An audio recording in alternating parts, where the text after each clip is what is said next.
사도신경으로 신앙을 고백하시겠습니다.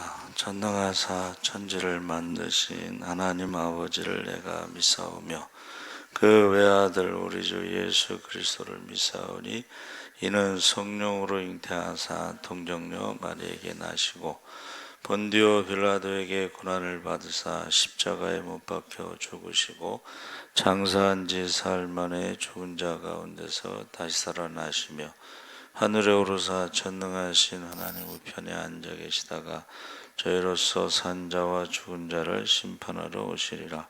성령을 믿사오며 거룩한 고개와 서로 교통하는 것과 죄를 사하여 주시는 것과 몸이 다히 사는 것과 영원히 사는 것을 믿사옵나이다. 아멘.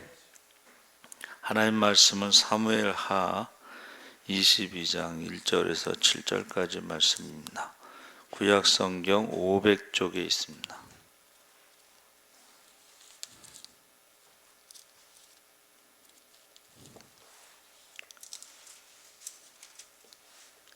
(22장) 1절에서 7절까지 제가 가진 성경 501쪽에 있습니다. 우리 다 같이 읽겠습니다. 여호와께서 다윗을 모든 원수의 손과 사울의 손에서 구원하신 그날에 다윗이 노래의 말씀으로 여호와께 아뢰어 이르되 여호와는 나의 반석이시요 나의 요새시요 나를 위하여 나를 건지시는 자시요 내가 피할 나의 반석의 하나님이시요 나의 방패시요 나의 구원의 뿌리시요 나의 높은 망대시요 그에게 피할 나의 피난처시요 나의 구원자시라. 나를 폭력에서 구원하셨도다. 내가 찬송받으실 여호와께 아뢰리니 내 원수들에게서 구원을 받으리로다. 사망의 물결이 나를 애우고 불의의 창수가 나를 두렵게 하였으며 수월의 줄이 나를 두르고 사망의 올무가 내게 이르렀도다. 내가 환난 중에서 여호와께 아뢰며 나의 하나님께 아뢰었더니 그가 그의 성전에서 내 소리를 들으시며 나의 부르짖음에 그의 귀에 들렸도다. 아멘. 할렐루야. 네, 잘 오셨습니다. 감사합니다. 다윗의 노래라는 제목인데 이것은 사무엘하 22장에 나오는 다윗의 노래가 언제 쓰여졌는가? 그래서 어떤 사람은 이제 다윗의 승전가, 이게 이제 여러분 그 성경에도 나와 있죠. 약간 들어가서 쭉 기록된 것은 이제 노래, 어떤 시 이런 것을 말하고 있는데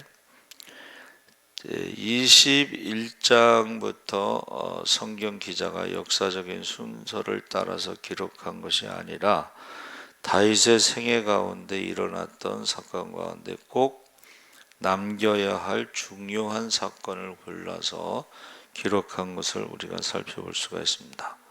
그래서 우리가 이 성경은 연대기 성경이 있죠? 연대기 성경이 따로 있습니다.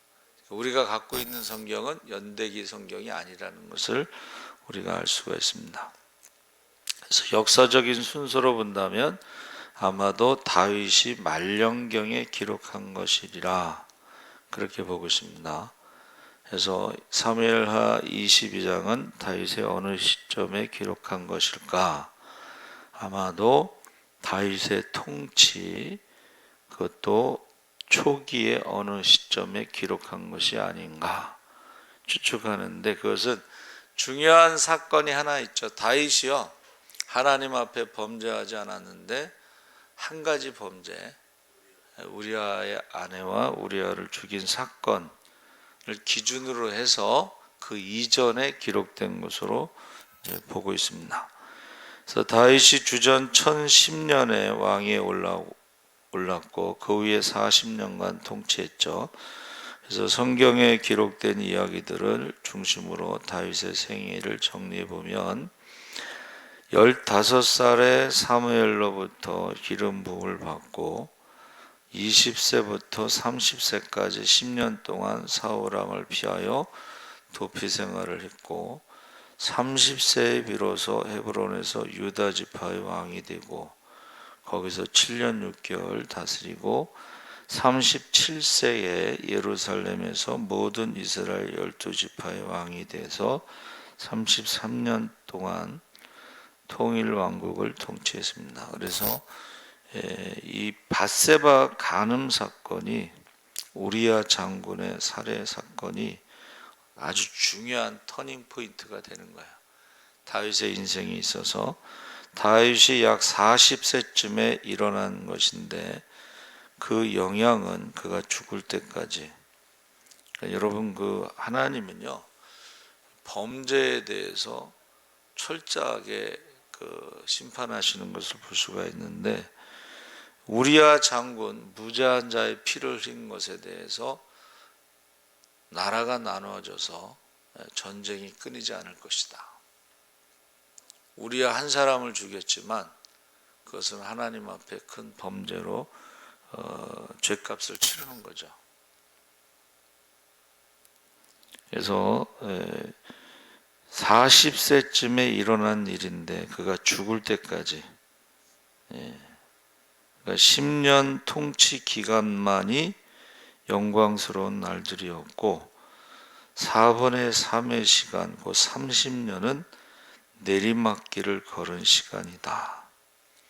우리야 사건 그 이후부터 30년 동안은 그러니까 40세에 범죄하고 30년 동안은 내리막길이었다 하는 것으로 평가하고 있습니다. 그래서 사무엘하 22장에 나오는 시편은 언제 기록되었을까를 암시해 주는 것이 결국 40세쯤에 시편이 기록한 것 같은데 그 사건 전이다 이렇게 보고 있습니다. 그래서 이 시의 표제어를 보니까 여호와께서 다윗을 모든 원수들의 손과 사울의 손에서 구원하신 날에 기록한 것이다.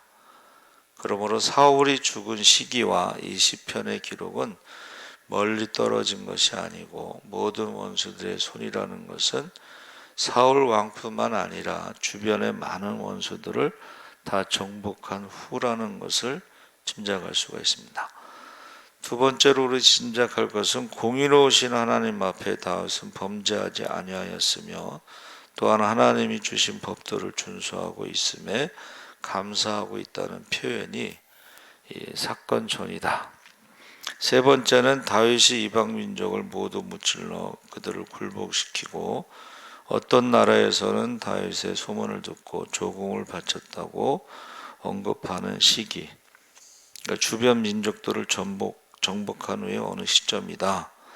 그래서 이것을 다윗이 사울을 10년간 피해 다니다가 사울이 죽은 이후 어느 시점에 쓰여졌을 것이다 이렇게 보는 것입니다. 그래서 우리가 우리 인생에 있어도 중요한 사건이 있습니다. 그 사건을 전후로 해서 우리 인생이 나눠지는 것입니다. 저도 처음에 전도사가 돼서 이제 귀신 들린 교사를 쫓고 나서 제 인생이 완전히 바뀌었어요. 신약 성경에 나오는 그 귀신 쫓고 군대 귀신 이런 게요. 가는 데마다 귀신 들린 사람이 있으니까는 그때부터 이게 성경을 보는 눈이 바뀝니다. 사무엘하 22장의 기록을 어떻게 구분하는가 했더니 학자들에 따라서 나중에 사무엘하 22장이 기록되고 나중에 시편 18편과 내용이 같습니다.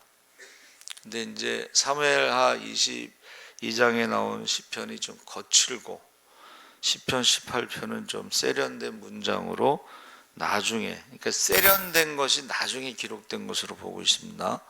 그래서 다윗의 승전가, 원수들의 손에서 자신을 구원하신 하나님을 다윗이 감사하고 찬양하는 노래인데 1절을 제외하면 크게 세 부분으로 나눌 수가 있습니다. 1절에서 20절까지 다윗이 자신이 드린 기도에 하나님께서 응답하셨다는 것을 노래하는 것이다. 이게 뭐예요? 전쟁에 나가기 전에 기도를 했다는 거예요. 전쟁에 나가기 전에 기도를 했다. 그래서 하나님께서 그 전쟁에 승리하게 하신 것은 다윗의 기도에 응답하셨다는 것입니다. 그러니까 우리가 무엇을 하기 전에 기도하는 게 참 중요합니다.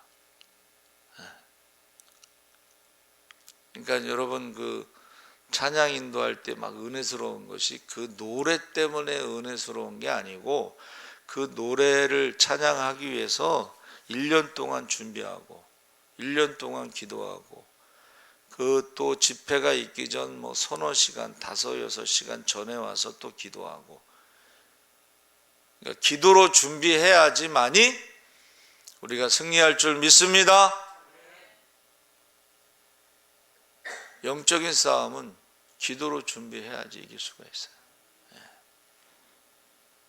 21절에서 46절에는 하나님께서 깨끗하고 의로운 자와 함께 하신다. 하나님께서 그런 자에게 원수를 멸하는 승리를 안겨주신다. 하나님은 의인의 기도를 들어주십니다. 할렐루야. 하나님은 믿음의 사람의 기도에 역사하십니다. 47절에서 51절에 다윗이 영원토록 그 하나님을 찬양하리라고 다짐하면서 주님께 자기와 자기의 후손에게 영원한 인애를 베풀어 달라는 기도를 드리고 있습니다. 내가 경험한 하나님에 대해서 하나님이 나를 지켜주시고 승리하게 하신 것을 체험했다면 당연히 후손들을 위한 기도를 하게 돼 있다는 것입니다.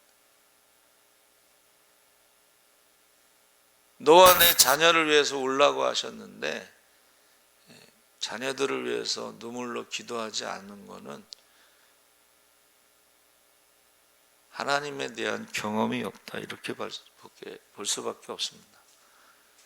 내가 경험했다면 자녀들을 위해서 당연히 기도해야 돼.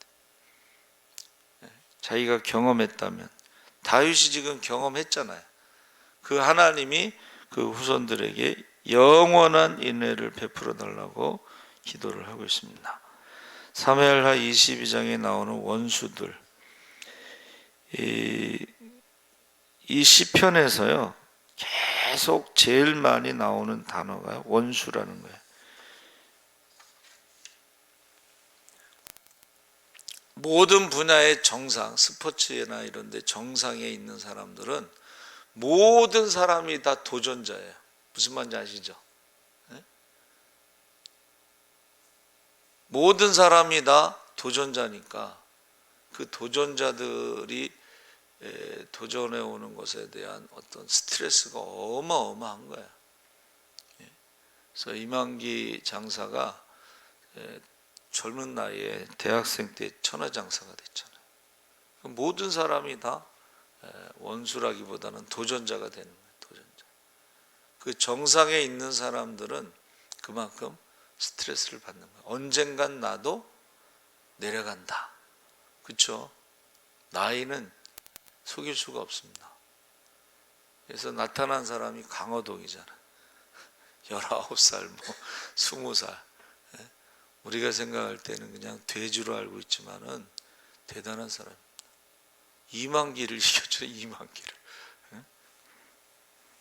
그래서 이 지금 모든 원수들, 첫 번째 원수는 다윗을 계속 추격하고 죽이려고 했던 원수들이 있는데 대표적인 것이 이제 사울 왕이고 다윗을 죽이려고 30년을 평생 그 사울 왕의 그 왕위에 30년 동안을 다윗을 쫓는데 시간을 보냈어요. 그러다가 나중에 이제 블레셋과의 전쟁에서 죽었는데 아마도 다윗에게 그 모든 힘을 쏟지 않았으면 죽지 않았을지도 몰라요. 근데 다윗이 의인입니다. 하나님 보시기에는 믿음의 사람이잖아요. 사울은 말씀을 버리고 악한 영이 역사하는 사람, 대표적으로. 그러니까 의인을 핍박하는 자는 보세요. 전쟁에서 세 아들과 한 날 같이 죽습니다. 이걸 우연이라고 말할 수가 없는 거예요. 의인을 비판하는 자들. 두 번째 원수는 하나님을 대신해서 죽이려고 했던 사람들이 있는데 그 사람들이 바로 블레셋 사람들이에요. 여러분, 블레셋이 지금 이제 가자 지구에 있는 사람들이에요. 블레셋. 그래서 그 사람들이 계속 괴롭혀요. 그러니까 결국 사울왕도 블레셋과의 전쟁에서 죽고, 뭐 사사기에 보면 이제 블레셋 사람들이 와서 이스라엘 백성들을 곡식을 뺏어가고 기름과 포도주를 강제로 가져가고 이스라엘 사람들의 젊은 처녀 총각들을 데리고 가서 종으로 부려먹고, 그래서 이 블레셋 사람들을 결국 다윗이 골리앗을 물리치고 그 다음에 블레셋의 가드 지방이 골리앗의 고향인데 거인족이죠. 거기 남아있는 거인 4명을 없애버림으로 가나안 땅의 평화와 안정이 찾아오게 하였다. 우리에게요, 사울왕만 있는 게 아니에요. 우리에게 블레셋도 있어요. 그러니까는 그 전쟁에서 이겨야지만 되는데 사울은 그 전쟁에서 진 거예요. 그리고 다윗은 이긴 것입니다. 그래서 22장, 시편 18편, 사무엘하 22장의 핵심 주제가 뭐냐면 한 가지로 요약할 수 있는데 그것은 원수들에게서 구원해 주시는 하나님을 노래하는 것. 그 원수들에게서 구원하시는 것에 3가지가 나오는데 구원자이신 하나님으로부터 무슨 구원을 받았는지를 말해주고 있다. 그래서 첫 번째는 원수들의 공격해 올 때 다윗이 피하게끔 하셔서 다윗에게 어려움이 없게 해주셨다. 한마디로 피하게 구원해 주신 하나님. 여러분, 우리에게 닥치는 무슨 일이 있을 때 미리 그것을 피하게 하시는 하나님, 그걸 먼저 우리 세상 말로는 뭐라 그러냐, 뭐 예방주사라고도 하고 그러는데,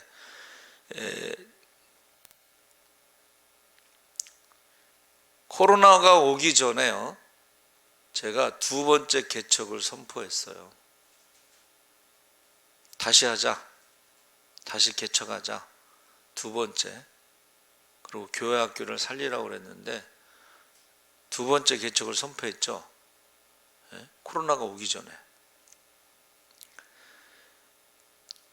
코로나가 오기 전에 저희는 그 유튜브를 설치해 가지고 예배를 들을 수 있었어요. 이렇게 교회 못 오시는 분들. 그런데 이제 코로나가 오고 나서 사람들이 뭐 유튜브 설치하고 뭐 막 그렇게 했어요. 근데 우리는 미리 그게 설치가 돼 있어요. 2번째는 사람들이 코로나가 오고 나서 다시 개척하는 심정으로 다시 개척하는 그 얘기를 했는데 우리는 그 전에 2번째 개척을 선포한 거죠. 그리고 하나님은 숫자를 보지 않는다, 뭐 그런 말씀을 많이 하는데, 참 제가 생각할 때도 여의도 순복음교회 20명이 영상팀들만 모여서 예배드리면서 그거 보냈을 때 그 심정이 어땠을까? 100만 명이라고 자랑하는데 20명 모여서 예배드릴 때 심정이 어땠을까? 그래갖고 큰 교회는요, 부목사들이 전부 사표냈잖아요. 월급을 주지 못하고 빚을 지고. 근데 이 부목사들이 또 재미난 게 뭐냐면 세상에서 돈 버는 게 부목사보다 월급이 더 많은가 봐. 그래가지고 이야, 전도사를 안 하려고 그래요. 요새 전도사 구할 수가 없어요. 왜? 전도사는 월급은 조금 주고 스트레스는 엄청나게 받으니까 아르바이트 하는 게 훨씬 돈은 많이 벌고 스트레스 안 받는다는 거예요. 그래서 지금 앞으로는 이제 신학교도 미달이고 전사도 없고 부목사도 없고 그런 시대에 살고 있고, 지금 이제 이미 유럽 교회는 지금 다 문 닫았죠. 그리고 이제 뭐 이슬람이나 불교에서 사가지고 교회를 사가지고 바꾸고 있어요. 심지어는 뭐 나이트 클럽으로도 바꾸고 막 그래요. 근데 미국 교회도요 지금 작은 교회가 다 없어지고 있습니다. 큰 교회만. 근데 나중에 큰 교회도 없어져. 왜? 시골 교회에서 작은 교회에서 그 성도들이 큰 교회로 갔는데 이제 시골 교회도 없어지고 작은 교회도 없어지면 큰 교회 갈 사람이 없어요. 목회자도 없고. 예? 교회가 20개 있으면 목회자가 한 명이 그걸 돌봐야 돼. 예, 그래서 저희 동기 중에 이제 모스크바 그쪽 선교사라고 하는데 20개의 교회를 돌보다 과로로 죽었어요. 늦게 결혼해서 아기는 돌 정도 됐는데, 지금 그런 시대에 우리가 지금 살아가고 있는 거예요. 그러니까 지금 우리가요 이 원수라고 하는 것이 꼭 눈에 보이는 원수만 있는 게 아니고 영적으로 교회가 지금 공격을 당하고 있다는 거예요. 영적으로. 그러니까 저와 여러분이 어떻게 해야 되겠어요?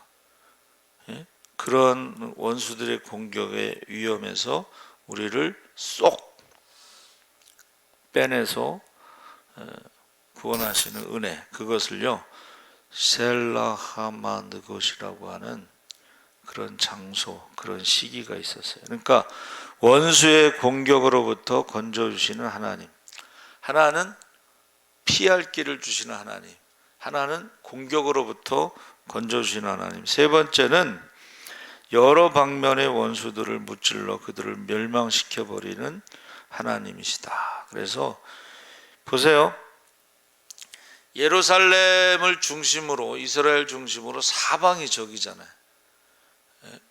지중해 쪽은 블레셋, 남쪽에, 사해 남쪽에는 에돔과 아말렉이 싸움을 잘하는 사람들이에요. 그리고 동쪽에는 모압과 암몬, 북쪽에는 아람, 아시죠? 아람 군대, 남한 장군. 사방이 적인데 하나님께서 그 사방의 적을 무찌를 수 있도록 해주셨다는 거예요. 할렐루야. 조공을 받았다는 거예요. 그래서 저와 여러분이 그 22장 1절의 모든 대적, 원수들의 손에서 건져낸 놀라운 구원을 허락하신 후에 다윗이 노래를 불렀다는 것입니다. 암몬 자손과 그의 동맹국들에게 큰 승리를 얻기 전에는 기록되지 않았을 것이다. 8장 9장에 또한 이 시는 다윗이 아직 백성들 앞에서 자기의 의로움과 자기 손을 깨끗함을 말할 수 있었을 때 쓴 것으로 보이며, 따라서 그가 밧세바와 우리아에게 범죄하기 이전이었을 것이다. 죄를 짓기 전에 하나님이 큰 승리를 주시고 하나님께 찬양할 수 있었다는 거예요. 근데 그 40세에 그 죄를 지은 다음부터는 사실은 내리막길을 걷고 있었다. 그렇게 표현하는 거예요. 한국 교회가 코로나를 중심으로 완전히 무너졌죠. 바벨탑 교회처럼 무너져 버렸어요. 교회가 뭐 1년에 10,000개가 문을 닫는데, 작은 교회, 개척교회. 코로나 3년 동안 한 30,000개가 문을 닫아요. 근데도 이 사람들의 느낌이 없어요. 이게 얼마나 심각한 건지 몰라.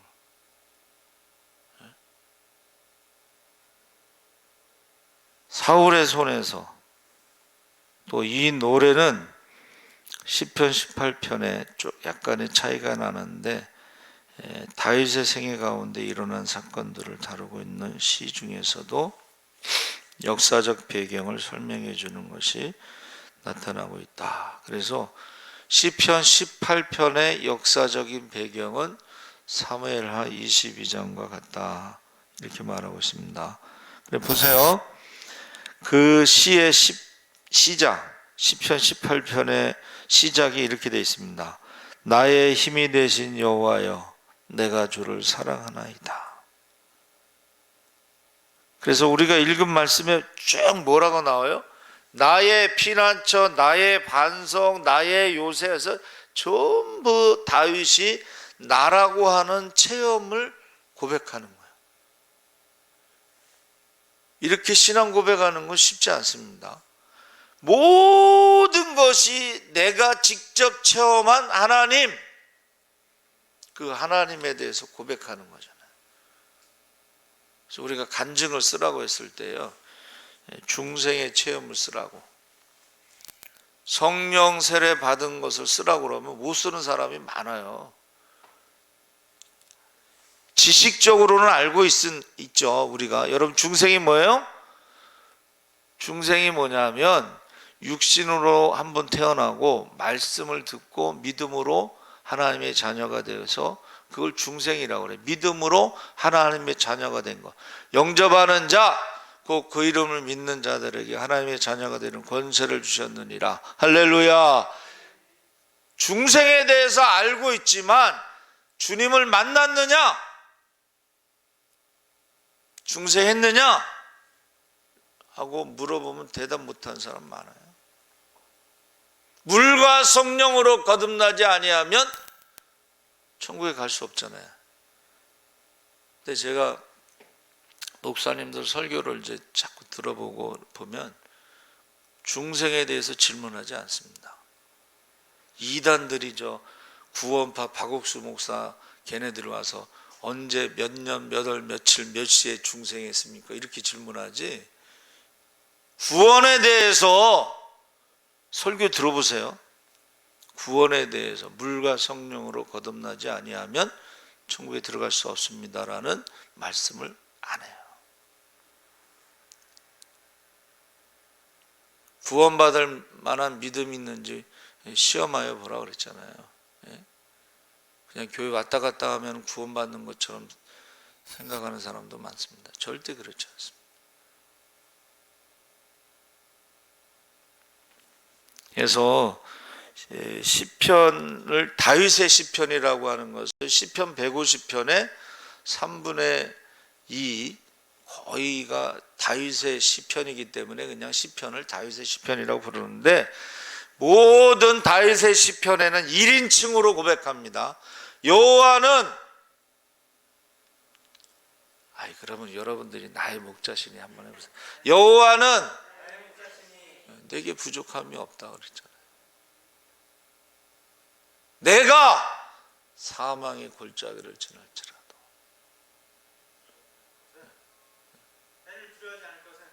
그렇게 고백을 하잖아. 여러분 양이 얼마나 무서움이 많아요. 왜? 시야가 제로고 귀만 발달돼 있으니까는. 솔직히 말해서 여러분들이 양은 두려움이 많은 거야. 그러니까 목자의 음성에 그냥 귀를 막 쪼끄쪼끄 세워서 목자의 음성을 듣지 않으면 불안한 거예요.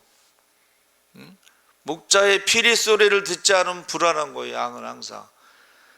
그래서 가이드가 묘한 말, 재밌는 말을 해요. 양들이요, 푸른 초장에 놓으면 고개를 쳐박고 풀만 뜯어 먹는데, 그러다가 조용하면 불안하잖아. 그럼 가끔 고개를 들어서 목자의 음성을 확인한다는 거야. 눈은 잘 안 보이니까. 그러니까 목자가 가끔 소리를 내줘야 되는 거야. 그래야지 양이 두려워하지 않는다는 것입니다. 그래서 여호와는 나의 반석이시오, 다윗이 사용하는 아주 대표적인 표현이, 사울이 쫓아올 때 10년 동안 여호와는 나의 바위시오, 여호와는 나의 피난처시오, 원수들로부터 나를 지켜주시고 구원해 주시는 튼튼한 바위와 같다. 그래서 다윗이 도망다니면서 10년 동안 그가 할 수 있었던 것은 기도. 여러분, 저와 여러분이 지금 사울에게 쫓기고 있어요. 블레셋이 공격하고 있어요. 그때 다윗이 할 수 있는 것은 기도예요. 기도를 통해서 하나님의 능력을 체험하는 거예요. 그랬을 때 그 기쁨이 얼마나 대단하겠어요. 그러니까 호흡이 있는 자마다 여호와를 찬양하라는 것은 시편에 나옵니다. 나는 죽을 때까지 하나님이 내 기도에 응답하시고 나를 구원하시고 나를 축복하시고 나를 살려주시고 이것을 노래로 사람들에게 알리고 죽을 때까지 내가 노래하겠다. 죽을 때까지 호흡이 붙어 있는 동안에 노래하겠다는 것은 나에게 행하신 하나님에 대해서 하나님의 행하신 일에 대해서 계속 찬양을 통해서 알리겠다는 거예요. 그리고 나서 뭐라 그래요? 너희도 이렇게 기도해가지고 나랑 똑같이 은혜를 받고 체험하고 축복을 받고 승리하고 할렐루야. 그래서 우리 은혜 받은 사람끼리 모여서 같이 다 찬양합시다. 그게 다윗의 고백이에요.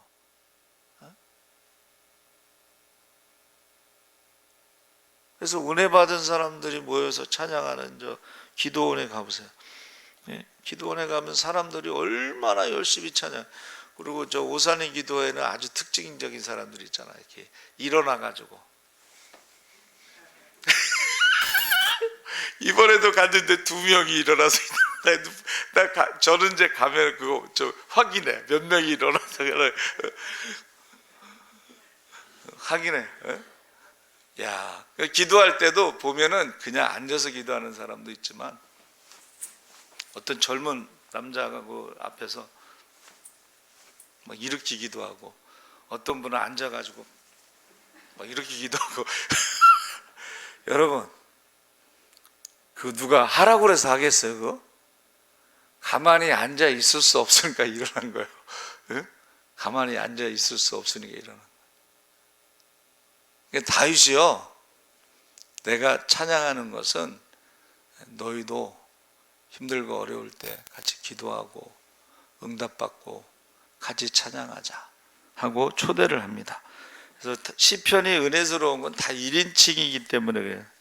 나의 피알, 나의 방패, 나의 구원의 뿔, 나의 높은 망대, 나의 피난처, 나의 구원자, 찬송을 받으시기에 합당한 분께 영광을 돌리는 많은 시편들의 특징이 나타나고 있습니다. 그래서 저희는 이제 오늘의 양식을 가지고 그 본문을 가지고 새벽 기도를 준비하는데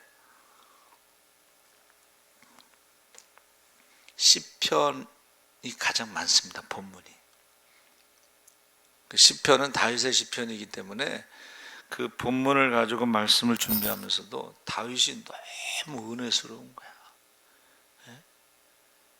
세상 사람들이 볼 때는 가장 위대한 이스라엘의 왕이지만 그는 하나님 앞에서 항상 겸손한 자로, 가난한 자로, 죄인으로 그렇게 늘 기도를, 어쩌면 저렇게 변함없이 하나님 앞에 기도할까 해서 여러분 그 22장 5절의 불의의 창수, 문자적으로 이것이요 벨리알의 홍수. 벨리알이 뭐예요? 사탄입니다. 이게 사탄. 벨리알의 홍수, 파괴적인 사악함을 의인화로 표현하고 파멸의 계류, 끊임없이 다윗 주변을 휩쓸었고 모든 도피 수단을 끊어버리는 것 같고 자기의 생명과 영혼을 대적하여 사단이 싸움을 벌이고 있으며 악한 자의 도구로 사용되는 악인들이 자기를 대적하여 항상 진치고 있음을 깨달았다. 불의의 창수가요, 사탄, 벨리알. 하나님과 벨리알이 함께 할 수 없습니다. 근데 다윗이 기도하다 보면 이게 지금 사울의 군사들이 이 사탄의 군사가 돼서 자기를 홍수처럼 창수처럼 막 밀려오는 거예요. 여러분 쓰나미 보셨죠? 다윗이 그것을 느끼는 거예요. 지금 이 쓰나미에서, 사탄의 이 쓰나미 군대로부터 내가 살 수 있는 방법은 하나님밖에 없다는 거예요. 할렐루야. 네, 하나님밖에 없습니다. 그러니까는 그 유명한 그 인도네시아 크리스마스 섬에 쓰나미가 몰려왔을 때에 많은 사람들이 크리스마스 그 휴가 와가지고 막 밑에서 흥청망청 술 먹고 막 파티를 열 때에 예수 믿는 사람들은 성탄 예배 드리러 산으로 올라갔어. 네? 산에 올라가서 성탄 예배 드리러. 그때 쓰나미가 온 거예요. 그 예배 드리러 산으로 안 올라갔으면 그 쓰나미에 다 죽었어요. 여러분, 그게 우연이라고 생각하세요? 우연이 아닙니다, 여러분. 그러니까 지금 사탄의 홍수가 막 창수가 막 밀려와. 그런데 거기 뭐라고 돼 있어요? 22장 5절에 나를 두렵게 하였으며. 여러분, 다윗이 이 사탄의 군사가 쓰나미처럼 몰려올 때 다윗이 두려워했다 그랬잖아요. 그 정직한 거지. 그 앞에서 두려워하지 않는 사람이 누가 있겠어요? 나를 두렵게 하였으며. 22장 6절에 음보, 히브리어 스월, 상징적으로 죽은 자들의 세계인데 이것은 고통을 당하는 장소와 아무 상관이 없이 종종 사망이 가까이 있음을 체험했다. 죽음을 체험한 거예요, 여러분. 그냥 죽음이 아니라 고통 가운데 이러다 죽는구나. 고난과 위기와 핍박과 그가 당하는 매일의 경험 가운데. 그러니까 다윗이요, 사울을 도망다니면서 매일 죽음이 눈앞에 있는 거야. 그냥 사울의 군사들이 그냥 몇천 명이 그를 지금 포위하고 있는 거야. 그때마다 죽음을 체험하는 고통을 느끼는 거야. 그 두려움.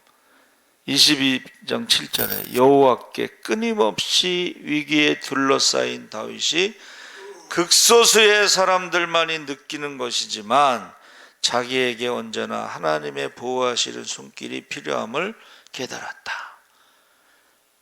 그 위험은 그로 기도하게 만들었고 도움을 구하기 위해 여호와를 바라보게 하였고 위태로운 삶은 그에게 깊은 하나님을 경험하는 확고하게 하는데 도움을 주었다. 근심들은 그를 하나님께로 이끌었고 그에게 여호와의 끊임없는 지도와 돌보심을 개인적으로 알도록 해 주었다. 그러니까 좀 막 밀려오잖아요, 지금 군사들이. 다윗을 잡으려고 토끼 사냥하듯이 막 오는데 그럴 때 아무도 도와준 사람이 없어요. 여러분, 성경에 보면 다윗이 도망 다닐 때 도와준 사람이 한 명도 없어. 난 가족들, 형들도 있었잖아. 근데 뭐 형들이 도와줄 만한 그런 단계는 아니고 수준도 아니고 힘도 없고. 그러니까 그때마다 하나님께 더 가까이, 하나님과 더 깊이 만나게 된 것을 지금 고백하는 것입니다.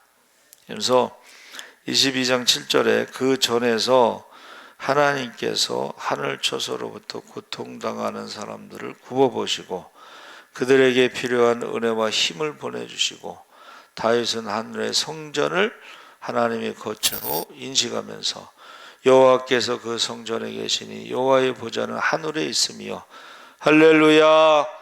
예루살렘에 있는 성전을 말한 게 아니고 하늘에 있는 하나님의 성전에서 지금 굽어보신다, 감찰하신다. 그래서 하나님의 어떤 은혜를 베푸시는 것은요, 정확한 타이밍.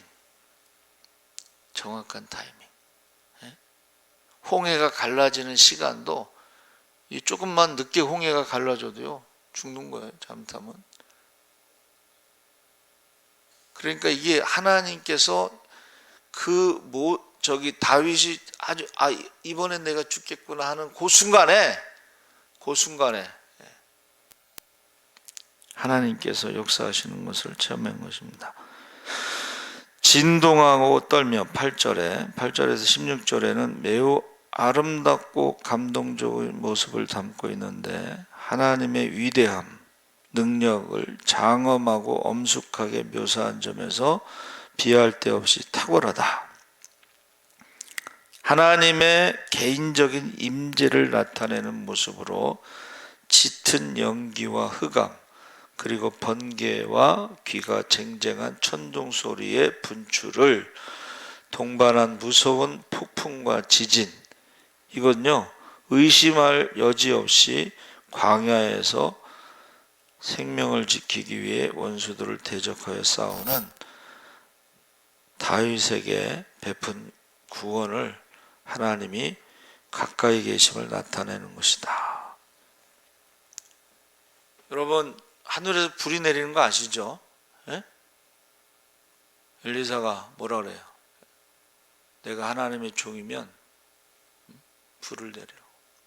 엘리야가 불을 내려달라 그래. 50부장하고 50명이 다 죽었잖아. 또 보냈어. 또 내가 하나님의 종이면 하늘에서 불이 내리라고. 또 50부장과 50명이 또 죽었어. 세 번째 50부장은 엎드렸어. 불쌍히 여기소서. 그래서 그 세 번째는 안 죽었습니다. 그러니까 지금 하나님께서요, 우리의 힘으로 할 수 없는 부분들에 대해서 하나님께서 슈퍼내추럴리즘이라 해서 초자연주의라고 그래요. 미신이라는 말을 쓰지 않고 슈퍼내추럴리즘, 초자연주의, 일반적인 불이 아닙니다. 예? 하늘에서 내려오는 그 하나님의 불은 일반적인 불이 아니에요. 갈멜산에서 내려온 불도 그 일반적인 불이 아닙니다. 아니 그 흙, 돌, 물 다 태워버렸잖아요. 예? 그러니까는 저 여러분은 하나님 어떠한 것이 무엇이든지 주의 이름으로 구하시기 바랍니다. 그러니까 하나님께서 치료하실 때는 검사받고 뭐 수술하고 뭐 회복하고 이런 게 아니야. 기도원에 가서 그 고침받는 사람들 간증 다 똑같아. 어떻게 해요? 기도원에 와서 금식하고 기도하는데 어느 날 갑자기 불이 자기 몸속으로 싹 들어와 가지고 자기 몸 안에 있는 모든 질병을 다 태워버리고 고침받았다. 이렇게 간증하지 하나님께서 수술대에 올려놓고 마취시키고 그렇게 표현된 적이 없잖아요. 예수님께서 병자들을 고칠 때 그 많은 사람들을 병원에 입원시켜가지고 검사하고 그렇게 고친 적이 없잖아요. 그렇죠? 이건 우리의 사람의 능력으로 하는 게 아니고 하나님은 슈퍼내추럴리즘, 초자연적인 힘으로 하시기 때문에 하나님이 하시는 것은 순간에, 여러분 천지를 창조하실 때도 말씀하실 때에 말씀 사건, 말씀하고 빛이 있으라 하심에 빛이 있었고 그 빛이 하나님 보시기에 좋았더라 이렇게 됐지, 하나님이 창조하실 때 인간이 댐을 건설하듯이 몇십 년 동안 천지를 창조하신 게 아닙니다. 그래서 지금 보세요, 8절서부터 나오는 게 하나님의 임재, 하나님의 능력, 그의 진노를 인합니다. 땅이 막 무섭게 흔들리고 하늘이 심하게 요동하는 것을 하나님의 두려운 진노의 결과로 지금 고백하고, 그 코에서 연기가, 이것은 하나님의 코에서 연기가 난다는 것은 뭐 화산 폭발같이 이렇게 연기가 나오는 것이고, 하늘을 두리우고 마치 폭풍 가운데 구름이 내려와 모든 것을 덮는 것처럼 그런 것을 말하고, 12절에 흑암으로 둘린 장막을, 흑암은 숨는 곳을 삼으시고 장막같이 자기를 두르게 하십니다 이렇게 고백했죠.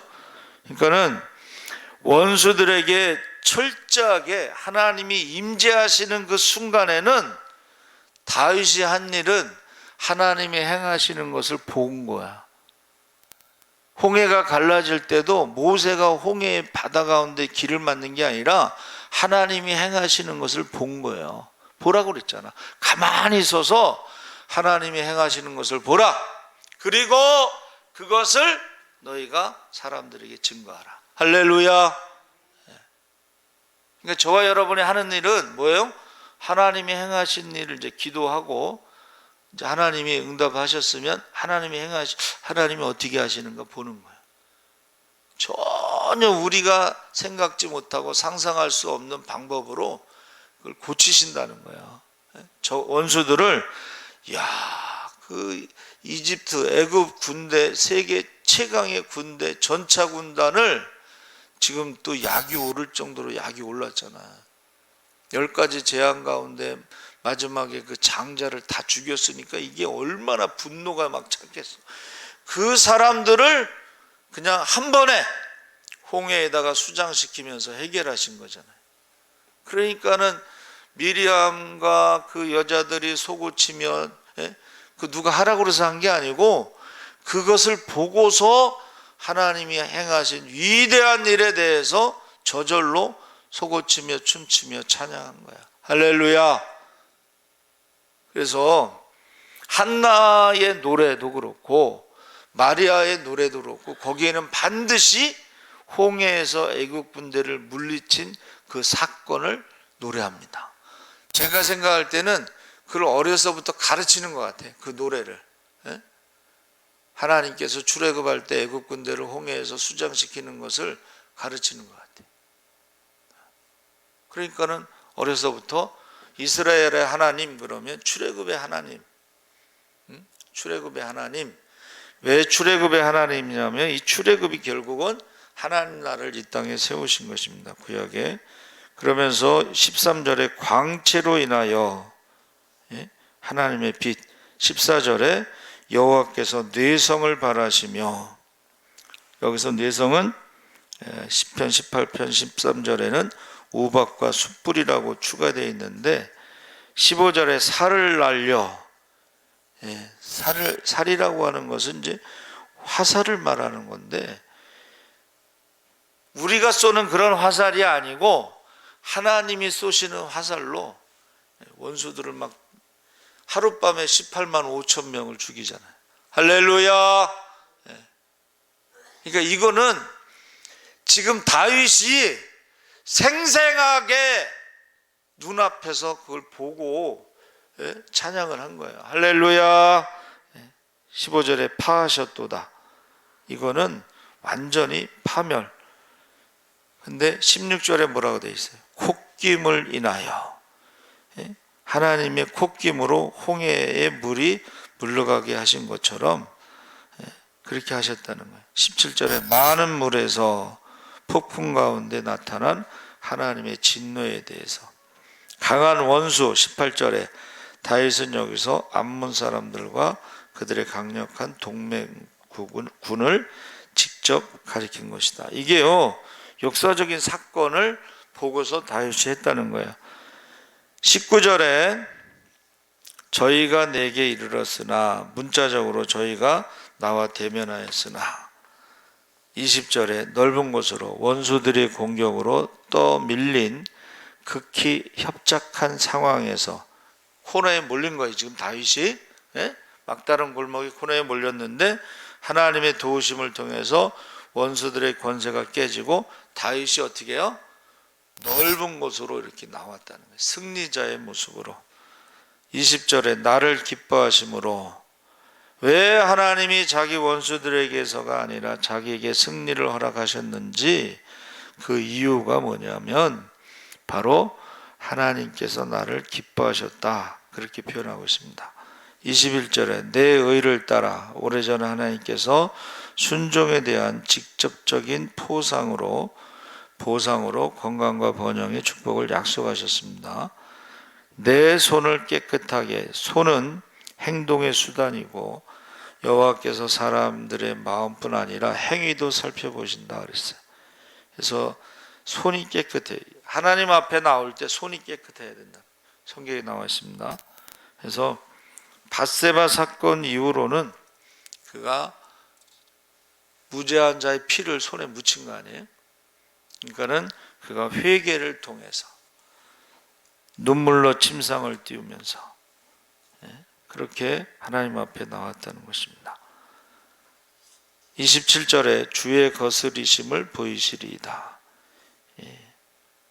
마음이 뒤틀린 자에게는 하나님도 뒤틀린 것처럼 보인다. 악인들에 대해서는 하나님의 처우가 불친절하고 불공평하다.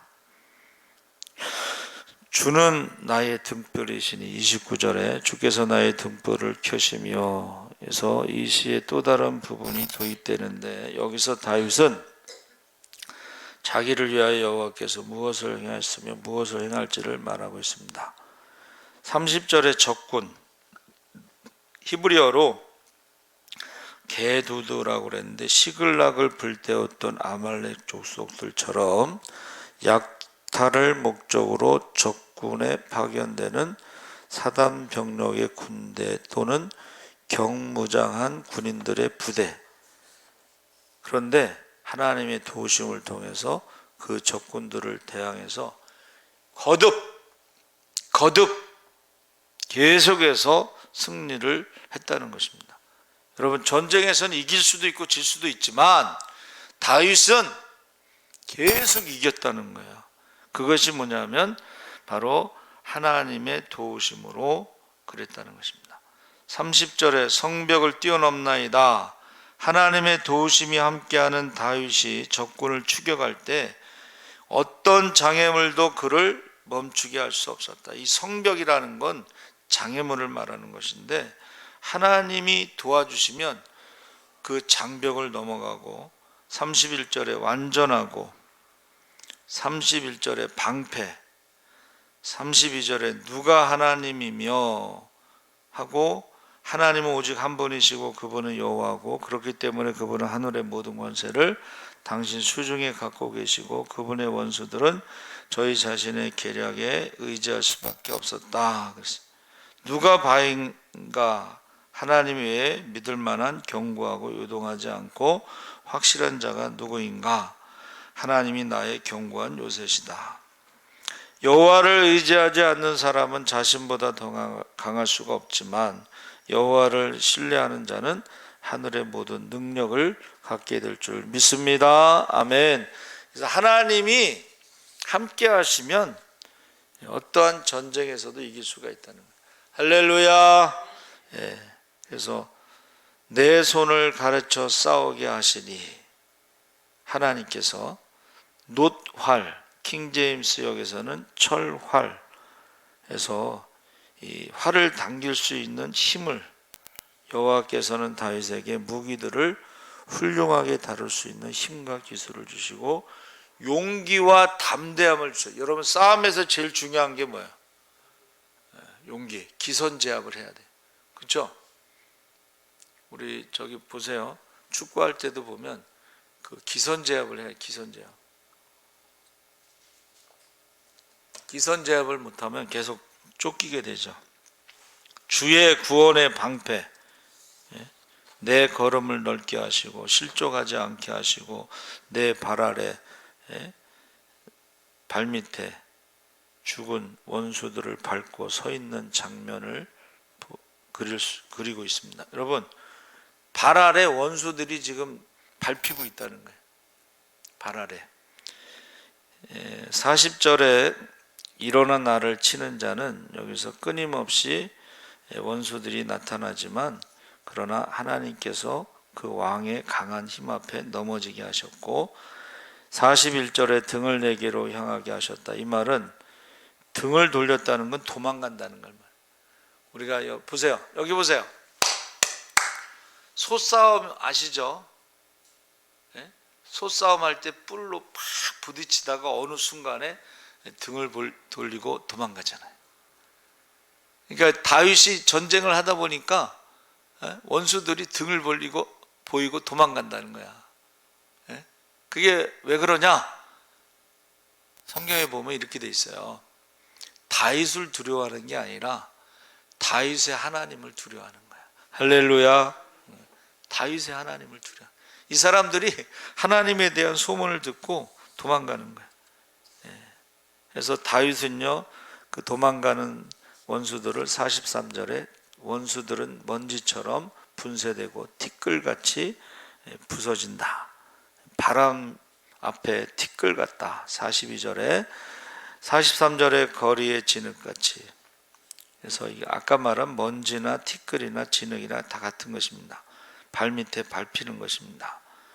그리고 내 백성의 다툼 44절에 18편 43절에는 백성의 다툼이라는 말이 있는데 이것은 완전한 승리의 정점에 있다는 것을 하나님의 백성, 하나님의 군대, 하나님의 백성과 하나님의 군대는 지지 않는 것을 의미하고 44절에 열방의 으뜸이 된다 그랬습니다. 그래서 이스라엘 사람들은요, 하나님이 자기들과 함께 하신다는 거예요. 이거는 모든 전쟁에서 이길 수 있다는 것을 말하는 것입니다. 그리고 44절에 내가 알지 못하는 백성, 우리가 알지 못하는 백성들이요 찾아와서 엎드린다는 것을 말해요. 하나님 앞에 제사 예배드리고 그리고 굴복한다. 45절에 이 굴복은 굽실거리다. 여호와는 살아계시니 47절에. 그래서 지금요 우리 사무엘하 22장과 시편에 나오는 18편과 이거 보면 이거는 다윗이 경험한 모든 것에서 나오는 고백이다. 그래서 저 여러분이 다윗처럼 지금 사울에게 쫓기는 사람도 있고 블레셋에 아주 힘든 사람도 있는데 그때가 기도할 때입니다. 할렐루야. 그때가 하나님의 능력을 체험할 때야. 그때가 하나님께 찬양할 때이고 그때가 어떻게 해요? 그 좋으신 하나님을 우리 후손들이 지켜주시기를 기도할 때입니다. 그래서 우리가 이 저녁에 지금이요 코로나 어쩌고 저쩌고 하지만 지금이 기도할 때예요. 하나님이 살아계신 것을 보여주실 때야. 하나님이 우리와 함께 하시는 것을 안 믿는 사람들이요, 하나님이 살아계시구나, 하나님이 함께 하시는구나, 하나님의 능력, 하나님의 축복을 지금 안 믿는 사람들이 보게 해야 됩니다. 이 저녁에 꼭 여러분들이 다른 건 다 못해도 상관이 없어. 그러나 기도만큼은 다윗처럼 하시기를 주의 이름으로 축원합니다. 아멘. 우리 주여 3번 부르짖고 기도하겠습니다.